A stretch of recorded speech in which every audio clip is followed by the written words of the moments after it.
လက်နက်ကိုင်ပဋိပက္ခကာလအတွင်းကျောင်းများနှင့်တက္ကသိုလ်များကိုစစ်ရေးအသုံးပြုမှုမှကာကွယ်ရန်လမ်းညွှန်ချက်များလက်နက်ကိုင်ပဋိပက္ခတွင်ပါဝင်နေသောဗတ်အားလုံးအားစစ်ရေးကြိုးပမ်းမှုများကိုထောက်ပံ့ရန်ရွယ်၍ကျောင်းများနှင့်တက္ကသိုလ်များကိုမည်သည့်ရွယ်ချက်ဖြစ်မျှအသုံးမပြုရန်တိုက်တွန်းအပ်ပါသည်အချို့သောအသုံးပြုမှုများသည်လက်နက်ကိုင်ပဋိပက္ခဆိုင်ရာဥပဒေအရခွင့်ပြုနိုင်တော်လဲ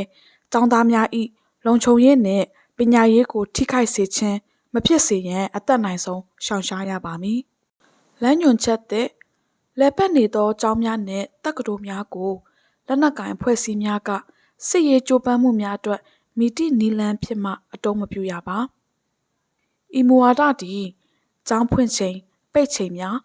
အပတ်စဉ်အနားယူချိန်များသို့မဟုတ်အားလပ်ရက်ကာလများတွင်ပါသက်ဆိုင်ပါသည်။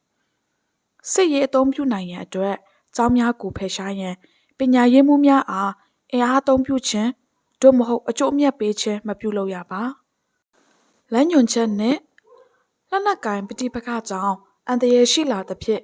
စွန့်ခွာထားသောသို့မဟုတ်ရွှေ့ပြောင်းထားသောကျောင်းများနှင့်တက္ကသိုလ်များကိုအရေးပေါ်အခြေအနေများမှလွဲ၍စစ်ရေးအသုံးမပြုရပါအသုံးပြုပါကအချိန်အနည်းဆုံးသာအသုံးပြုရပါမည်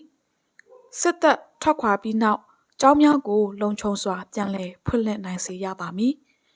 လက်နက်များမပေါက်ကွဲသေးသောခဲယမ်းများနှင့်